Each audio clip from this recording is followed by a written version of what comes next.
The state of the family is in turmoil. Today, women are graduating from their husbands and divorcing them. Now, some of you women may think that this is a good thing. Some of you may think that this is about female empowerment. Some of you guys think that, it's all about an individual's happiness. But if a man makes the same decision, why is he villainized? The thing is, we have to be consistent in all areas, right? The difference between a lot of you guys watching this and me is that I call it on both sides. A man who wants to divorce his wife because he thinks he could be happy somewhere else is wrong. Just like a wife divorcing her husband because she thinks she could be happy is wrong. Now, here's the difference, right?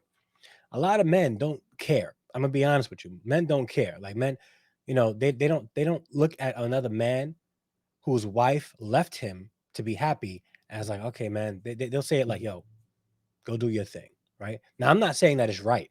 I'm just saying that's how men respond, all right? But women, right? If a man was to do that to a woman and say, you know what, I'm not happy in this marriage anymore. I know you held down the fort, and you've been faithful, but I'm not happy. Like I'm not feeling myself, and I need to go somewhere else where I can be happy. So I'm divorcing you. A lot of women will make this man a villain, and the young lady being divorced a victim, right? And you guys aren't celebrating it. But if a young lady in Hollywood like Tia Mowry, and this is not about her character, so I'm not talking about her being a bad person. Okay, that's between her and God. I have my own opinions about that. I'm not here to share with you my opinion on who she is and her character. What I am going to talk about is what she said about her divorce and her perspective about her divorce. When a woman leaves or a man leaves their spouse because they think they're going to be happy somewhere else, we usually say this: be careful because the grass isn't always greener. And usually that's what why is saying, because in most cases, that's right. The grass isn't greener all the time on the other side of the fence. What do we say? Grass is greener where you water it. Grass is greener where you water it. It's a cliche term today because we've all heard it so many times, but it doesn't make it untrue.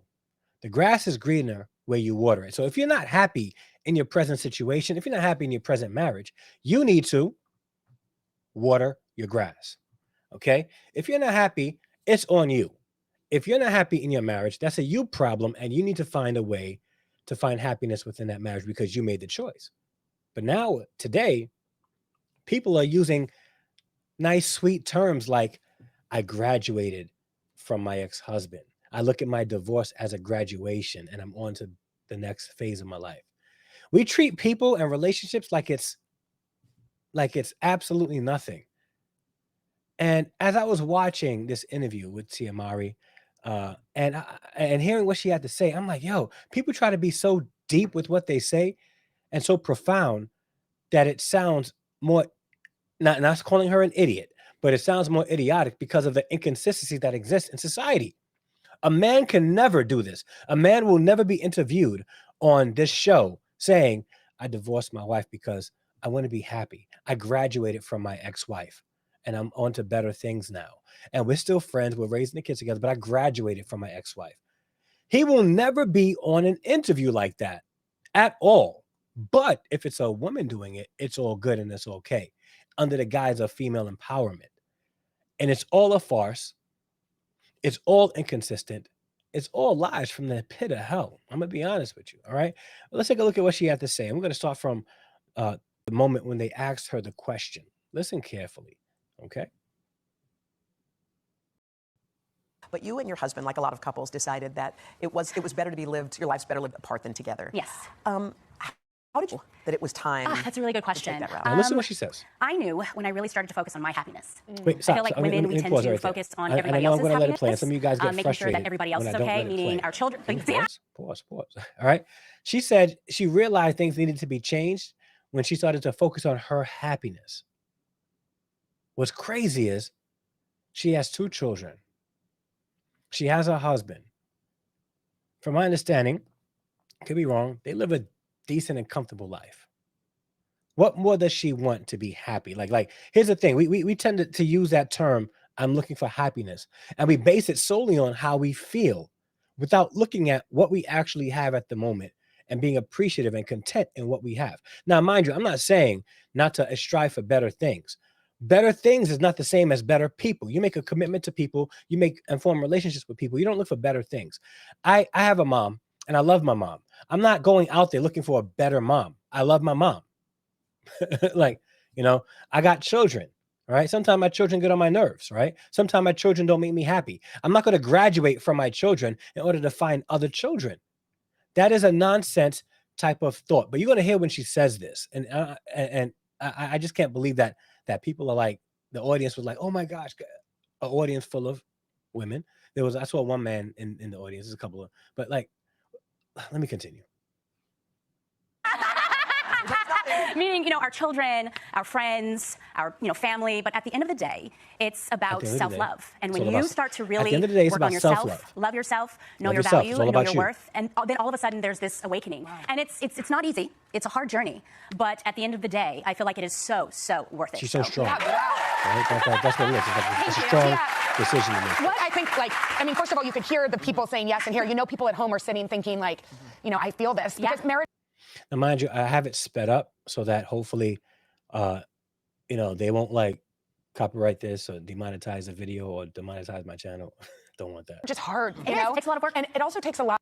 And I'm citing, all right. What's the word? What's that word where you can forgot the term. Fair use. I'm citing fair use right now. Fair use. I'm critiquing this interview legally under the guise of YouTube, and I am critiquing this interview and sharing my own opinion and changing it up so that it's my creative work according to fair use. Okay. A lot of guts to know when you need to change something. Yes, it really does. It takes a lot of courage to say this isn't working. Yeah. So I'm going to say this now also. It doesn't take courage to say that a marriage isn't working. It takes courage to see that a marriage isn't working and doing the necessary steps for it to become a working marriage. That takes courage, not leaving a marriage. All right. Now, mind you, it takes courage to leave a marriage if there's abuse, if there's constant infidelity. If that was the reason, I'm like, yo, I have nothing to say. By all means, go. And if your happiness has to do with you being abused, constantly being cheated on, and your spouse, your husband or wife being unfaithful, and then you want to leave the marriage, I have nothing to say. But if you really want to leave a marriage because you find yourself not happy and it's all about self-love and putting yourself first, right? All you're saying is you're selfish. That is all about you. And if you made a decision to marry somebody and have children with them, only just to a couple of years after say, you know what? It's about me right now. I need to focus on me. All right. It shows the level of immaturity that many of us may have when it comes to dealing with people. Was there a moment where you knew, I have to do something different? Yes, I feel like when I started to, again, like I said, focus on myself, but there was this sadness. And I knew that life is short. I had actually, lost my grandmother. We had lost Elena Housley, and both of them at the same time. There was just an aha moment in me where I said, you know what? You need to tap in, see what's really going on with your happiness. Life is short. Let's go. Let's start working on you and really focusing on what really, really matters here, which is at the end of the day, your peace, your joy, and your happiness. So I would say that. And So at the end of the day, what really matters is your peace, joy, and happiness. But the question is, how do you find that? And where do you find that? Now you're not looking to find it in what you already have. You're looking to find it in a place that you don't have, thinking that you're going to find that happiness outside of what you already have. Right? The Bible talks about being content in what we have, right? Being content, right? Understanding that what we have is still a blessing from God. And the problem is we stop looking to God for what we have and rejoicing in him and praising him for what we have, what he's provided us with, because we desire more. We desire more. And what's dope about this specific situation is the example that Jesus gave when he was out in the wilderness. Jesus was fully content in who he was in his role in his life, right?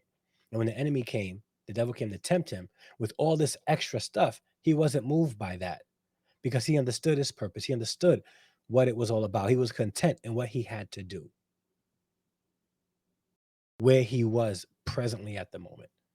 Content. But the enemy will trick us to believe that it's about our individual happiness. It's about self-love and putting yourself first and all that stuff. And then we have these like, cliche examples of if you're on an airplane, right? Before you put on the mask on somebody else, you put it on yourself first because, you want to make sure that you're okay in order to save somebody else.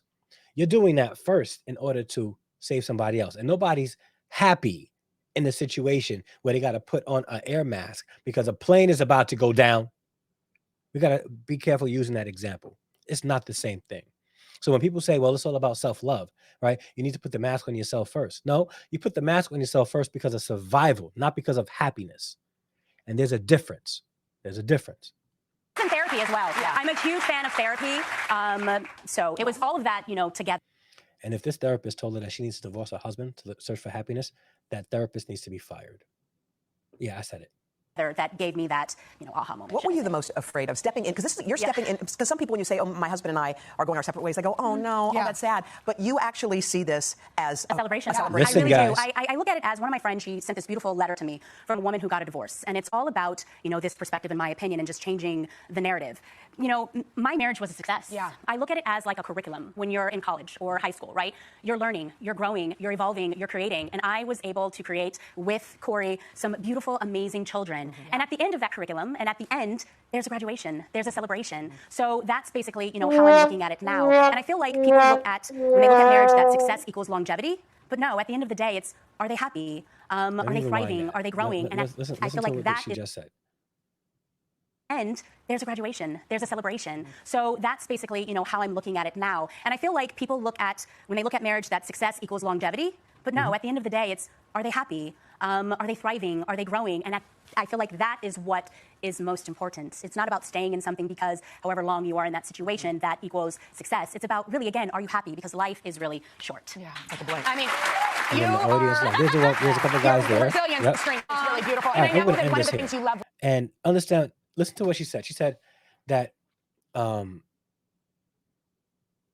success in marriage doesn't always equate to longevity.